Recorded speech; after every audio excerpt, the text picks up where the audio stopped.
नमस्कार, स्वागत है आपका सुनो कहानी में। आज हम आपके लिए लेके आए हैं श्री अमरकांत जी की लिखी हुई एक बहुत ही लोकप्रिय कहानी जिसका शीर्षक है दोपहर का भोजन। तो आइए सुनते हैं। सिद्धेश्वरी ने खाना बनाने के बाद चूल्हे को बुझा दिया और दोनों घुटनों के बीच सिर रखकर शायद पैर की उंगलियां या जमीन पर चलते चींटे चींटियों को देखने लगी। अचानक उसे मालूम हुआ कि बहुत देर से उसे प्यास लगी है। वह मतवाले की तरह उठी और गगरे से लोटा भर पानी लेकर गट गट चढ़ा गई। खाली पानी उसके कलेजे में लग गया और वो आय राम कहकर वहीं जमीन पर लेट गई। लगभग आधे घंटे तक वहीं उसी तरह पड़े रहने के बाद उसके जी में जी आया।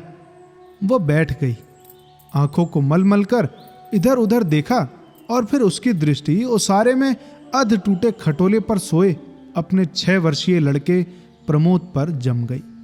लड़का नंग धड़ंग पड़ा था। उसके गले तथा छाती की हड्डियां साफ दिखाई देती थी। उसके हाथ पैर बासी ककड़ियों की तरह सूखे तथा बेजान पड़े थे और उसका पेट हंडिया की तरह फूला हुआ था। उसका मुंह खुला हुआ था और उस पर अनगिनत मक्खियां उड़ रही थी। वो उठी, बच्चे के मुंह पर अपना एक फटा गंदा ब्लाउज डाल दिया और एक आध मिनट सुन्न खड़ी रहने के बाद बाहर दरवाजे पर जाकर किवाड़ की आड़ से गली निहारने लगी। कुछ 12 बज चुके थे। धूप अत्यंत तेज थी और कभी कभी 1-2 व्यक्ति सिर पर तौलिया या गमछा रखे हुए या मजबूती से छाता ताने हुए फुर्ती के साथ लपकते हुए सामने से गुजर जाते। 10-15 मिनट तक वो उसी तरह खड़ी रही। फिर उसके चेहरे पर व्यग्रता फैल गई और उसने आसमान तथा कड़ी धूप की ओर चिंता से देखा। 1-2 क्षण बाद जब उसने सिर को किवाड़ से काफी आगे बढ़कर गली के छोर की तरफ निहारा तो उसका बड़ा लड़का रामचंद्र धीरे धीरे घर की ओर सरकता नजर आया। उसने फुर्ती से एक लोटा पानी ओसारे की चौकी के पास नीचे रख दिया और चौके में जाकर खाने के स्थान को जल्दी जल्दी पानी से लीपने पोतने लगी। वहां पीढ़ा रखकर उसने सिर को दरवाजे की ओर घुमाया ही था कि रामचंद्र ने अंदर कदम रखा। रामचंद्र आकर धम से चौकी पर बैठ गया और फिर वहीं बेजान सा लेट गया। उसका मुंह लाल तथा चढ़ा हुआ था। उसके बाल अस्त व्यस्त थे और उसके फटे पुराने जूतों पर गर्द जमी हुई थी। सिद्धेश्वरी की पहले हिम्मत न हुई कि उसके पास जाए और वो वहीं से भयभीत हिरणी की भांति सिर उचका घुमाकर बेटे को व्यग्रता से निहारती रही। किंतु लगभग 10 मिनट बीतने के पश्चात भी जब रामचंद्र नहीं उठा तो वो घबरा गई। पास जाकर पुकारा, बड़कू, ए बड़कू। लेकिन उसके कुछ उत्तर न देने पर डर गई और लड़के की नाक के पास हाथ रख दिया। सांस ठीक से चल रही थी, बुखार नहीं था। हाथ के स्पर्श से रामचंद्र ने आंखें खोली। पहले उसने मां की ओर सुस्त नजरों से देखा, फिर झट से उठ बैठा। जूते निकालने और नीचे रखे लोटे को जल से हाथ पैर धोने के बाद वो यंत्र की तरह चौकी पर आकर बैठ गया। सिद्धेश्वरी ने डरते डरते पूछा, खाना तैयार है, यहीं लाऊं क्या? रामचंद्र ने उठते हुए प्रश्न किया। बाबूजी खा चुके? सिद्धेश्वरी ने चौके की ओर भागते हुए उत्तर दिया, आते ही होंगे। रामचंद्र पीढ़े पर बैठ गया। उसकी उम्र लगभग 21 वर्ष थी। लंबा, दुबला पतला, गोरा रंग, बड़ी बड़ी आंखें तथा होठों पर झुर्रियां। वो एक स्थानीय दैनिक समाचार पत्र के दफ्तर में अपनी तबीयत से प्रूफ रीडरी का काम सीखता था। पिछले साल ही उसने इंटर पास किया था। सिद्धेश्वरी ने खाने की थाली लाकर सामने रख दी और पास ही बैठकर पंखा करने लगी। रामचंद्र ने खाने की ओर दार्शनिक की भांति देखा। कुल 2 रोटियां, भर कटोरा पनियाई दाल और चने की तली तरकारी। रामचंद्र ने रोटी के प्रथम टुकड़े को निगलते हुए पूछा, मोहन कहाँ है? बड़ी कड़ी धूप हो रही है। मोहन सिद्धेश्वरी का मझला लड़का था। उसकी उम्र 18 वर्ष थी और वो इस साल हाई स्कूल का प्राइवेट इम्तिहान देने की तैयारी कर रहा था। वो ना मालूम कब से घर से गायब था और सिद्धेश्वरी को स्वयं पता नहीं था कि वो कहाँ गया है। किंतु सच बोलने की उसकी तबीयत नहीं हुई और उसने झूठ मूठ कहा, किसी लड़के के यहाँ पढ़ने गया है, आता ही होगा। दिमाग उसका बड़ा तेज है और उसकी तबीयत 24 घंटे पढ़ने में ही लगी रहती है, हमेशा उसी की बात करता रहता है। रामचंद्र ने कुछ नहीं कहा। एक टुकड़ा मुंह में रखकर भरा गिलास पानी पी गया, फिर खाने में लग गया। वो काफी छोटे छोटे टुकड़े तोड़कर उन्हें धीरे धीरे चबा रहा था। सिद्धेश्वरी भय तथा आतंक से अपने बेटे को एकटक निहार रही थी। कुछ क्षण बीतने के बाद डरते डरते उसने पूछा, वहां कुछ हुआ क्या? रामचंद्र ने अपनी बड़ी बड़ी भावहीन आंखों से अपनी मां को देखा, फिर नीचा सिर करके कुछ रुखाई से बोला, समय आने पर सब ठीक हो जाएगा। सिद्धेश्वरी चुप रही। धूप और तेज हो गई थी। छोटे आंगन के ऊपर आसमान में बादल के एक दो टुकड़े पाल की नावों की तरह तैर रहे थे। बाहर की गली से गरजते हुए खिड़कियां इक्के की आवाज आ रही थी और खटोले पर सोए बालक की सांस का खर्र खर्र शब्द सुनाई दे रहा था। रामचंद्र ने अचानक चुप्पी को भंग करते हुए पूछा, प्रमोद खा चुका? सिद्धेश्वरी ने प्रमोद की ओर देखते हुए उदास स्वर में उत्तर दिया, हाँ खा चुका। रोया तो नहीं था? सिद्धेश्वरी फिर झूठ बोल गई, आज तो सचमुच नहीं रोया। वो बड़ा ही होशियार हो गया है, कहता था बड़का भैया के यहां जाऊंगा। ऐसा लड़का। पर वो आगे कुछ बोल न सकी, जैसे उसके गले में कुछ अटक गया। कल प्रमोद ने रेबड़ी खाने की जिद पकड़ ली थी और उसके लिए 1.5 घंटे तक रोने के बाद सोया था। रामचंद्र ने कुछ आश्चर्य के साथ अपनी मां की ओर देखा और फिर सिर नीचा करके कुछ तेजी से खाने लगा। थाली में जब रोटी का केवल एक टुकड़ा शेष रह गया तो सिद्धेश्वरी ने उठने का उपक्रम करते हुए प्रश्न किया, एक रोटी और लाती हूं। रामचंद्र हाथ से मना करते हुए हड़बड़ाकर बोल पड़ा, अरे अरे नहीं नहीं, जरा भी नहीं, मेरा पेट पहले ही भर चुका है। मैं तो ये भी छोड़ने वाला हूं, बस अब नहीं। सिद्धेश्वरी ने जिद की, अच्छा आधी ही सही। रामचंद्र बिगड़ उठा, अधिक खिलाकर बीमार डालने की तबीयत है क्या? तुम लोग जरा भी नहीं सोचते हो, बस अपनी जिद। भूख रहती तो क्या ले नहीं लेता? सिद्धेश्वरी जहां की तहां बैठी ही रह गई। रामचंद्र ने थाली में बचे टुकड़े से हाथ खींच लिया और लोटे की ओर देखते हुए कहा, मां पानी लाओ। सिद्धेश्वरी लोटा लेकर पानी लेने चली गई। रामचंद्र ने कटोरे को उंगलियों से बजाया, फिर हाथ को थाल में रख दिया। 1-2 क्षण बाद रोटी के टुकड़े को धीरे से हाथ से उठाकर आंख से निहारा और अंत में इधर उधर देखने के बाद टुकड़े को मुंह में इस सरलता से रख लिया जैसे वो भोजन का ग्रास न होकर पान का बीड़ा हो। मझला लड़का मोहन आते ही हाथ पैर धोकर पीढ़े पर बैठ गया। वो कुछ सांवला था और उसकी आंखें छोटी थीं और उसके चेहरे पर चेचक के दाग थे। वो अपने भाई ही की तरह दुबला पतला था, किंतु उतना लंबा न था। वो अपने उम्र की अपेक्षा कहीं अधिक गंभीर और उदास दिखाई पड़ रहा था। सिद्धेश्वरी ने उसके सामने थाली रखते हुए प्रश्न किया, कहाँ रह गए थे बेटा? भैया पूछ रहा था। मोहन ने रोटी के एक बड़े ग्रास को निगलने की कोशिश करते हुए अस्वाभाविक मोटे स्वर में जवाब दिया, कहीं तो नहीं गया था, यहीं पर था।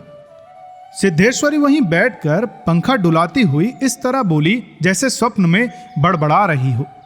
बड़का तुम्हारी बड़ी तारीफ कर रहा था, कह रहा था मोहन बड़ा दिमागी होगा, उसकी तबीयत 24 घंटे पढ़ने में ही लगी रहती है।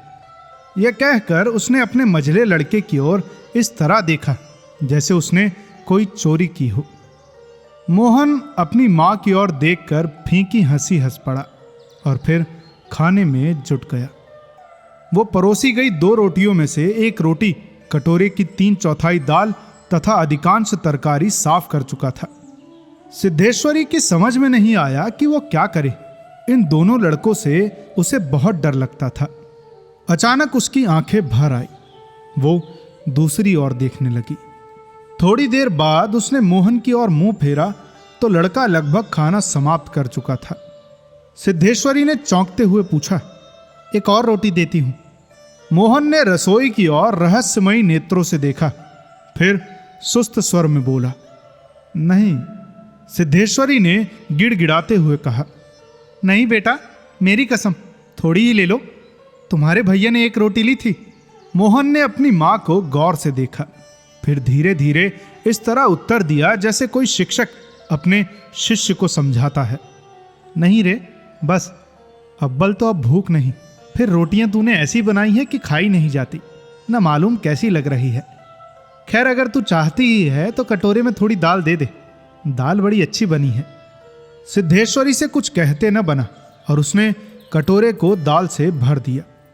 मोहन कटोरे को मुंह से लगाकर सुड़सुड़ पी ही रहा था कि मुंशी चंद्रिका प्रसाद जूतों को खस खस घसीटते हुए आए और राम का नाम लेकर चौकी पर बैठ गए।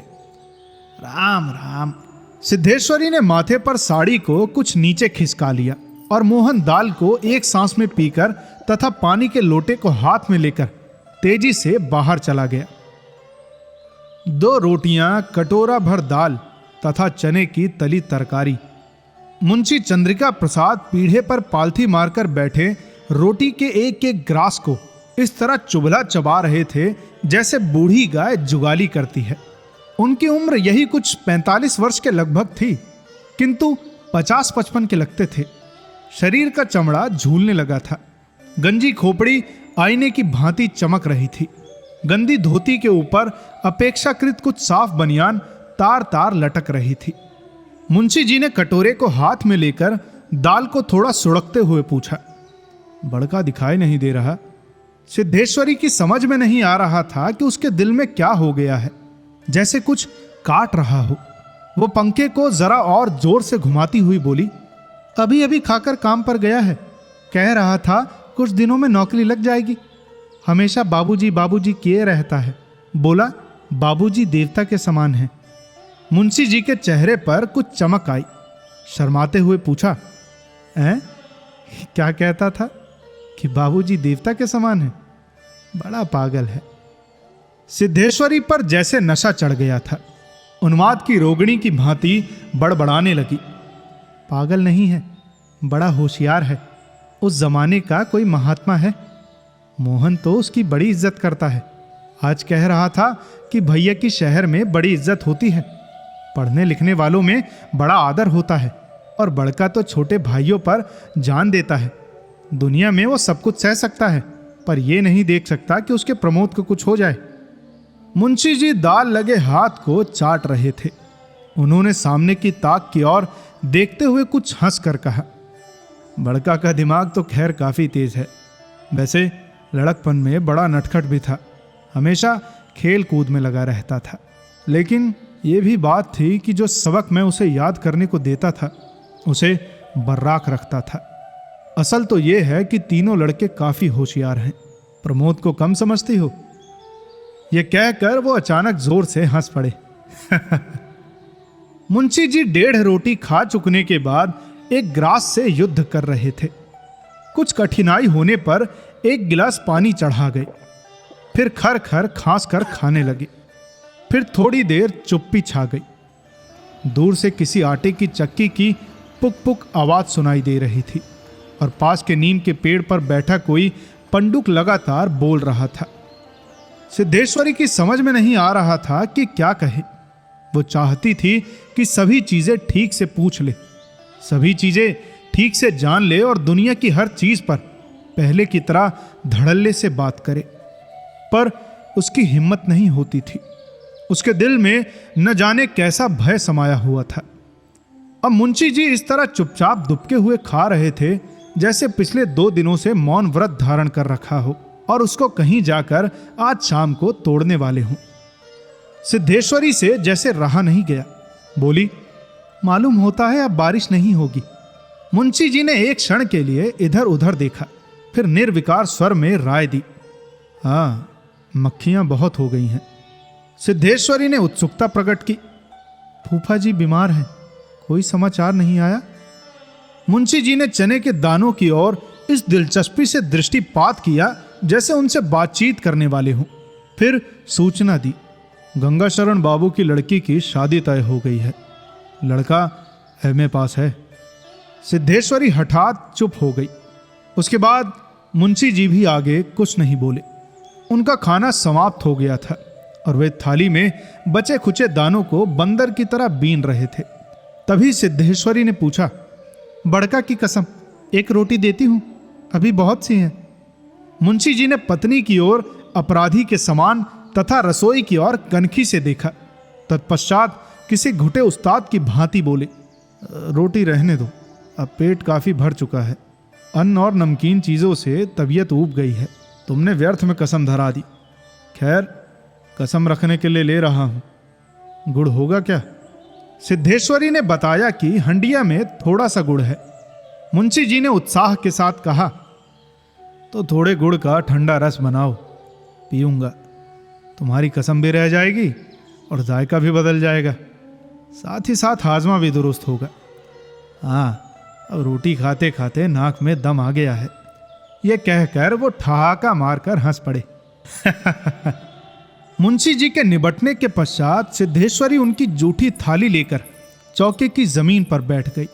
बटलोई की दाल को कटोरे में उंडेल दिया, पर वो पूरा भरा नहीं। छिपुली में थोड़ी सी चने की तरकारी बची थी, उसे पास खींच लिया। रोटियों की थाली को भी उसने पास खींच लिया। उसमें केवल एक रोटी बची थी। मोटी, भद्दी और जली उस रोटी को वह जूठी थाली में रखने जा ही रही थी कि अचानक उसका ध्यान ओसारे में सोए प्रमोद की ओर आकर्षित हो गया। उसने लड़के को कुछ देर तक एकटक देखा, फिर रोटी को दो बराबर टुकड़ों में विभाजित कर दिया। एक टुकड़े को तो अलग रख दिया और दूसरे टुकड़े को अपनी जूठी थाली में रख लिया। तदुपरांत एक लोटा पानी लेकर खाने बैठ गई। उसने पहला ग्रास मुंह में रखा और तब न मालूम कहां से उसकी आंखों से टप टप आंसू चूने लगे। सारा घर मक्खियों से भन भन कर रहा था।